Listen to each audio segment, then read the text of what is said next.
ሰላምን ጥዕናን ንኩልኩም ተኸታተልተይ ይኹን እንዳበልኩ ናብ ናይ ልምዓንቲ መደበይ ከኣትው ኣብ ናይ ልምዓንቲ መደበይ ከምቲ ልሙድ ንዓኹም ንተኸታተልተይ የምህር እዩ ኢለ ዝሓሰብክዎ መደብ ሒዘልኩም እመፅ ኣለኹ። ናይ ልምዓንቲ መደበይ ዘልዕሎ ቁሩብ ከስሕቐኩም ዝኽእል መደብ እየ ሒዘልኩም እመፅ ዘለኹ። ኣብ ናይ ልምዓንቲ መደበይ ነልዕሎ ሓሳብ ብልዕቲ ደቂ ኣንስትዮ ኣብ እዋን ፆታዊ ርክብ ንምንታይ ድምፂ ከም ዘውፅእ ወይ ድማ ብናይ ልምዲ ኣፀዋውዓና ንምንታይ ከም ዝጠርጥ ክንርኢና ነዚ ድምፂ ከመይ ጌርክን ክተጥፋእ ከም ትኽእላ ብኸመይከ ክለዓል ከም ዝኽእል ኣስፈሕ ኣቢልና ክንርኢና። እዚ ነገር እዚ ብዙሓት ደቂ ኣንስትዮ ዝፅገማሉ ስለ ዝኾነ ትምህርቲ ንክትወስድሉ ኢለ እየ ኣዳልዮ። እስካብ ናይ መደበይ ፍፃመ ሓቢርኩም እንፅንሑ።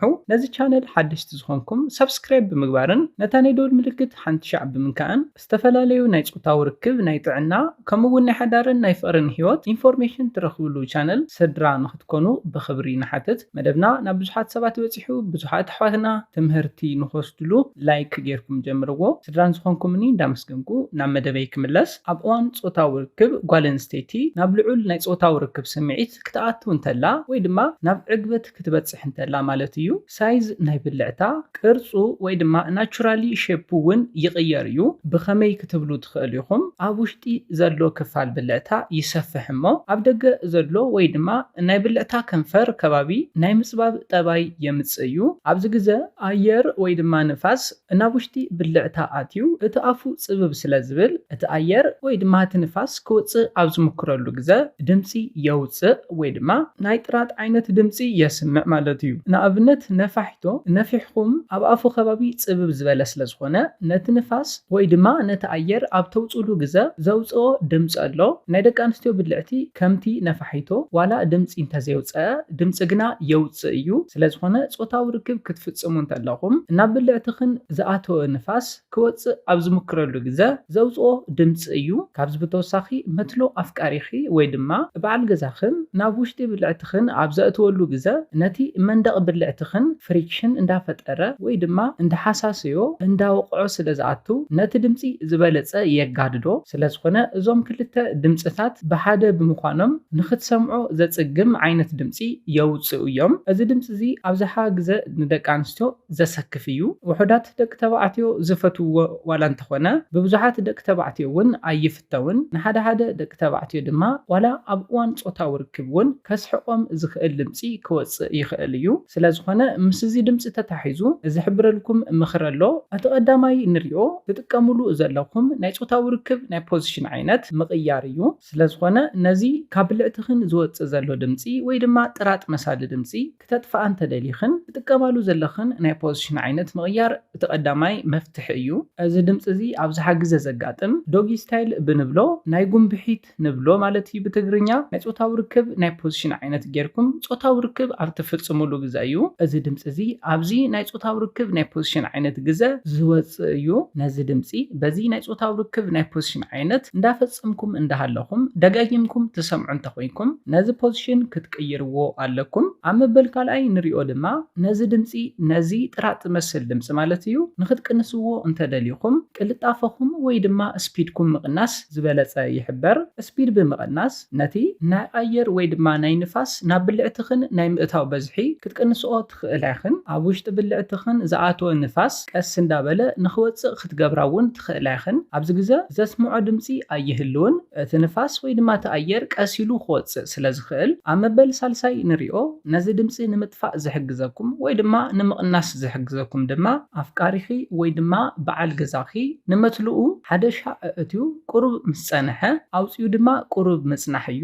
እዚ ድማ ካብ ውሽጢ ብልዕትኽን ናብ ደገ ነቲ ኣየር ክተውፃእ ትኽእላሉ ኢኽን። ድሕርዚ ናብ ፆታዊ ርክብኩም ክትምለሱ ትኽእል ኢኹም። ምስ እዚ ነገር እዚ ወይ ድማ ምስ ናይ ብልዕቲ ድምፂ ወይ ድማ ጥራጥ ዝመስል ድምፂ ማለት እዩ ብዙሓት ደቂ ኣንስትዮ ናብ ሳይኮሎጂካል ፀገም ይኣትዋ ኣለዋ። ሓደ ሓደ ደቂ ተባዕትዮ ነዚ ድምፂ ከም መስሓቕ ነገር ስለ ዝቆፅርዎ እዩ። ኮይኑ ግና ግና ኣብ ጾታዊ ርክብ ዝፈጥሮ ዋላ ሓደ ጸገም ስለዘየለ ክትጭነቃ የብልክንን ኮይኑ ግና ደቂ ኣንስትዮ ሽመይ ከጥፍአለ እዩ ኢለን ይሓስባ ናብ ዘየድሊ ጭንቀት ይኣትዋ ስለዝኾነ ነዚ ዝተጋግየ ጭንቀት ወይ ድማ ቴንሽን ዘየድሊ ዝተጋግየ ኣተሓሳስባ ክትቅይራ ኣለክን እዚ ድምፂ ወይ ድማ ጥራጥ ዝመስል ድምፂ ኣብ ጾታዊ ርክብኩም ዘሕድሮ ዋላ ሓንቲ ሰዕቤን ስለዘየለ እዚ ዘጋጥመክን ዘሎ ብናይ ኣየር ምእታውን ምውፃእን እምበር ብኻሊእ ከም ዘይኮነ ክትፈልጥ ኣለክን ደቂ ተባዕትዮ እውን ኣፍቃሪትካ ወይ ድማ በዓልቲ ቤትካ ብተደጋጋሚ ነዚ ድምፂ ተውፅእ እንተኮይና እዚ ድምፂ እዚ ይወፀነሎ ኢላ ከይትስከፍን ከይትጭነቕን ከምኡ እውን ናብ ዘየድሊ ሻቅሎትን ጭንቀትን ንኸይትኣቱ ክትርድአላን ክተርድኣን ኣለካ እዚ ዘጋጥመክን ዘሎ ዓይነት ናይ ብልዕቲ ድምፂ በዞም ቅድም ኢለ ዝሓበርክዎም ሜላታት ክተጥፍኡ ከም ትኽእሉን ክትቅንሱ ከም ትኽእሉን ክትፈልጥ ኣለክን ንምዝኽኻር ዝኣክል እቲ ቀዳማይ ርኢናዮ ዝነበርና ነዚ ድምፂ ንምጥፋእ ዝሕግዘኩም ሜላ እንታይ እዩ ትጥቀምሉ ዘለኹም ናይ ጾታዊ ርክብ ናይ ፖዚሽን ዓይነት ምቕያር እዩ ብፍላይ እዚ ድምፂ እዚ ከጋጥመክን ዝኽእል ብዶጊ ስታይል ናይ ጾታዊ ርክብ ናይ ፖዚሽን ዓይነት ጾታዊ ርክብ ትፍጽሙ እንተሃሊኹም እዩ ወይ ድማ ናይ ጉንብሒት ንብሎ ናይ ጾታዊ ርክብ ናይ ፖዚሽን ዓይነት እዩ ስለዝኾነ ደጋጊምኩም በዚ ፖዚሽን ጾታዊ ርክብ እናፈጸምኩም እዚ ድምፂ እዚ ዝስምዐኩም እንተኮይኑ ክትቀይርዎ ኣለኩም ኣብ መበል ካልኣይ ንሪኦ ድማ ንቅልጣፈኹም ወይ ድማ ናይ ጾታዊ ርክብ ስፒድኩም ምቕናስ እዩ ስፒድኩም ብምቕናስ እቲ ኣየር ናፃ ኮይኑ ካብ ውሽጢ ብልዕተን ድምፂ ከየስምዐ ንኽወፅእ ስፒድ ምቕናስ ብጣዕሚ ኣገዳሲ ነገር እዩ ስለዝኾነ ጾታዊ ርክብ እንዳፈጸምኩም ነዚ ድምፂ እዚ ደጋጊምኩም ትሰምዑ እንተሃሊኹም ስፒድ ናይ ጾታዊ ርክብኩም ብምቕናስ ከተማሕሽዎ ትኽእል ኢኹም ኣብ መበል ሳልሳይ ዝረኣናዮ ነዚ ድምፂ እዚ ንምጥፋእን ንምቕናስን ዝሕግዘኩም ድማ ኣፍቃሪኺ ወይ ድማ በዓል ገዛኺ ንመትልኡ ሓደሻ ኣእትዩ ቁሩብ ብምጽናሕ ንመትልኡ ኣውፂ እውን ቁሩብ ብምጽናሕ እቲ ኣየር ናፃ ኮይኑ ድምፂ ከየስምዐ ካብ ብልዕትኽን ንኽወፅእ ዝሕግዘክን ሜላ እዩ ስለዝኾነ እዘን ሰለስተ ሜላታት ተጠቒምኩም ድምፂ ብልዕትኽን ወይ ድማ ጥራጥ ዝመስል ድምፂ ከተጥፍኣ ከም ትኽእል ክትፈልጥ ኣለክን ዘየድሊ ጭንቀትን ሻቅሎትን ክትኣትዋ የብልክንን ደቂ ተባዕትዮ እውን ነፍቃሪትኩም ንበዓልቲ ቤትኩም ክትርድኡለን ኣለኩም ነዚ ኢለ ናይ ሎማዓንቲ መደበይ በዚ ክዛዝም ካብ ናይ ሎማዓንቲ መደበይ ዝኾነ ሓድሽ ነገር ከም ዝሓስኩም ተስፋ ይገብር ነዚ ቻነል ሓደሽቲ ዝኾንኩም ሰብስክራይብ ብምግባርን ነታ ናይ ደውል ምልክት ሓንቲ ሻዕ ብምንካእን ዝተፈላለዩ ናይ ጾታዊ ርክብ ናይ ጥዕና ከምኡ እውን ናይ ሓዳርን ናይ ፍቅርን ህይወት ኢንፎርሜሽን ትረኽብሉ ቻነል ስድራ ንኽትኮኑን ክተተባብዑናን ብኽብሪ ንሓትት ካብ ናይ ጾታዊ ርክብ ናይ ጥዕና ከምኡ እውን ናይ ፍቅሪ ህይወት ክስርሐልኩም ትደልይዎ ዝኾነ ይኹን ሓሳብ እንተሃልዩ ብኮሜንት ክትገልጹልና ትኽእሉ ኢኹም